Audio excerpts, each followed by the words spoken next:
Hello, everyone. This is Jean Tiberio, and I'm a nutritionist and a wellness coach. Welcome to Healing Outside the Box. You're listening to episode 208, and I'm calling it Putting the Mediterranean Diet Theory into Practice. Now, I've been flapping my gums for almost 5 years doing this podcast thing, and I've been mentioning the Mediterranean diet quite a bit.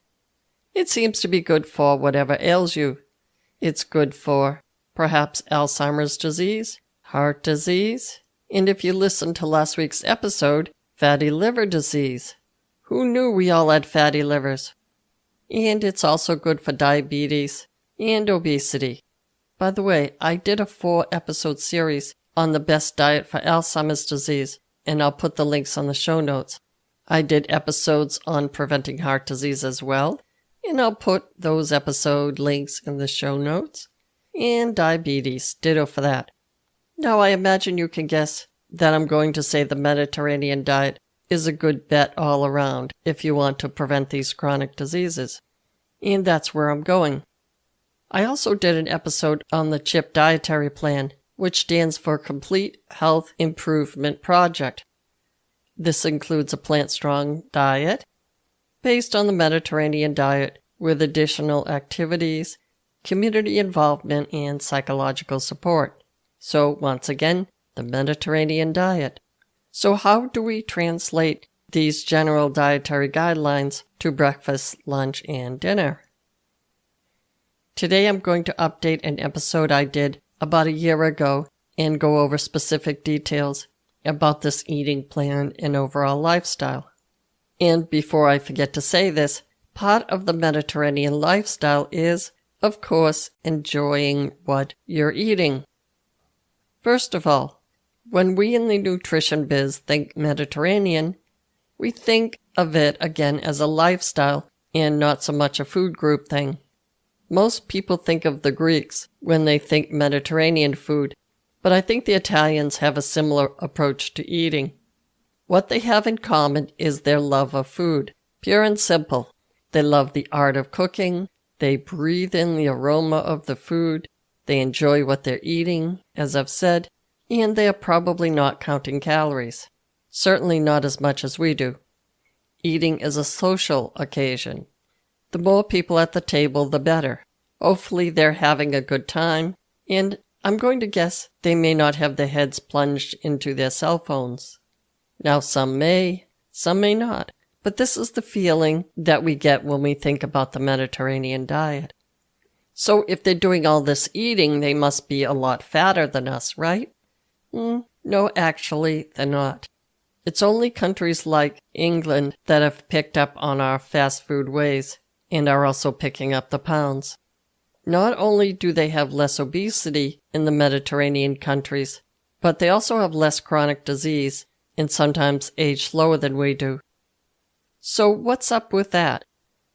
As I just mentioned, the lifestyle around the Mediterranean diet is based on the theory that people should enjoy the food they're eating, rather than thinking about what foods to avoid. The foods are creative, there's a lot of variety. Maybe they eat foods in season, which makes them fresher and tastier. And yes, I know, some of these countries have very warm climates and a long growing season, but I think in the future we'll be able to use technology to extend growing seasons and maybe grow local food in a somewhat indoorsy type environment. So I think that's coming. Maybe the goal is to have the making of the food part of the whole pleasure package. So let's start with the general principles of this Mediterranean diet. If I'm recommending the Mediterranean diet to avoid Alzheimer's disease, you may have guessed that it's a plant-based diet. And it is. But that doesn't mean only plants, and we'll get to that in a minute. There's also fish, meat, cheese, yogurt, and eggs. The emphasis is on a variety of foods, rather than the same food for breakfast, lunch, and dinner every day.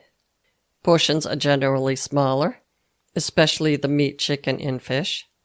If we look at this in terms of the old food pyramid, then the bottom or widest part will be the fruits and vegetables, nuts and beans, lentils, minimally processed grains, and olive oil. We don't use the food pyramid anymore. It's basically more of a pie chart, but you get the picture. My father comes from a large Italian family. His parents actually grew up in Abruzzi, which is a region around the ankle of the boot. I remember him saying that they use fruit for dessert, and they filled up on seasonal vegetables. For him, entertaining family meant that there was a bowl of nuts in every room. He's 96 now, and there's still a bowl of nuts in every room. We had dinner at my parents' house. By the way, my mother is 93, and she's still healthy as well. So we get into the house, and sure enough, there's 3 bowls of nuts in the TV room. So for this diet, the eat liberally portion of the pyramid or pie chart are the fruits and vegetables, nuts, beans, seeds, lentils, healthy grains, and olive oil. For the protein part of the plate, we have fish, both white fish and shellfish, generally about 2 to 3 times per week. For the white fish, they often eat cod, tilapia, salmon. The Portuguese and Italians like their sardines and anchovies. Fish stews are also popular in Spain and Italy. I have a version of zuppa de pesca that I do, and it's basically a fish stew with, of course, lots of vegetables. I use red onions, shallots, carrots, tomatoes, garlic, and baby spinach. For the fish, I generally use shrimp or scallops. When the Mediterranean people eat chicken, it's usually part of something like a stir-fry with vegetables in a healthy grain. Meat in the Mediterranean is often served in smaller amounts, usually to enhance the flavor of a dish with vegetables and grains.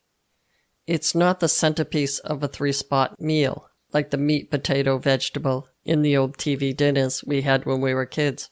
I don't know if it's true as much now, but in the old days, the meat came from local grazing animals.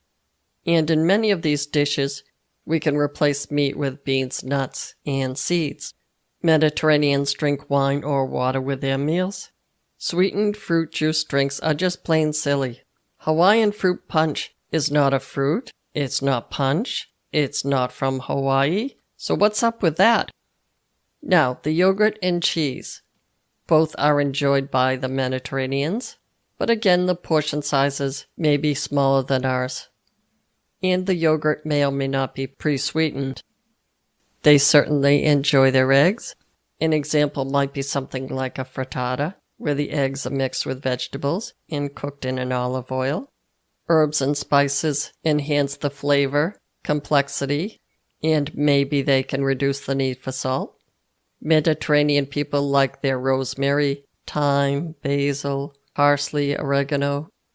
As far as the smallest part of the pyramid or pie plate, this is the eat only occasional category. And here is the cookies, chips, cake, ice cream, and donuts. So the theory of the Mediterranean diet is that healthy grains, vegetables, nuts, beans, and seeds are the centerpiece of the meal. Vegetables may account for half of the dinner plate. Fruits can be seen on the dessert table. And most of all, enjoy what you're eating, for goodness sake. So I'm thinking, let's approach this like an if X then Y scenario. Number 1. If spaghetti and meatballs, then pasta primavera. I think maybe the best way for Americans to switch from the meat, potato, and vegetable to the Mediterranean diet might be to think about stir-fry recipes. Pasta primavera is basically mixed vegetables in a white wine sauce with olive oil over thin pasta. Pasta primavera basically means any vegetable combination that works for you. Italians like to use vegetables like zucchini, onions, carrots, garlic, and peppers. You can use red pepper flakes to kick it up a notch. And of course you can substitute with almost any pasta. Then you add chicken or shrimp if you like. Fresh basil, of course. Finito. Now, number 2. If corn dogs, then falafel. I realize this is a bit of a stretch, but falafel is good if you happen to like that kind of thing. And if you don't like the way somebody else makes it, Just make your own version. That's basically me because I'm fussier than my cat, I think. Now, number 3. If a fisherman's platter, then zuppa de pesca. Now, when you're making the zuppa de pesca, there's 2 things to remember. Don't overcook the seafood, and you can pretty much substitute any vegetable you like. Number 4. If a beef burrito, then a bean and cheese burrito. Black beans or pinto beans may sound like you're building a Mexican dish, but so what? You can use any type of bean you like. To fill up the burrito, cut up an entire green pepper in strips, maybe half an onion, use a hot pepper of your choosing, and saute it all before adding the beans. To hold it all together, you can add shredded cheese. Another trick to hold together the burrito ingredients is to make your own refried beans. Just saute onion, pepper, garlic, throw in a fresh hot pepper or cayenne pepper, add the beans, sprinkle with salt and pepper, and put it all in a blender or a processor.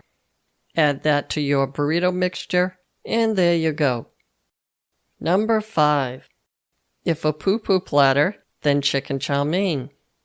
I've got a couple recipes for both chicken chow mein and vegan chow mein with peanuts. I'll give you the links to them in the show notes. You can get organic udon noodles from Amazon, and they're not very expensive at all. I also have recipes for either shrimp or peanut egg rolls that are pan-fried, and they're really good. I'll throw in links to those as well. Number 6. If corn chips and salsa, then homemade pita bread with hummus or baba ganoush, which is basically an eggplant dip. Think you can't make any of those things all by yourself? I dare you. Alright, homemade pita bread might be a lot to take on, but buy the pita bread and make yourself some dip. Just Google Mediterranean dips, and away you go. And I'll throw in a link to the hummus with roasted red peppers that I do. If cookies, then granola. Granola actually has a lot of Mediterranean ingredients. Oatmeal is always a good start.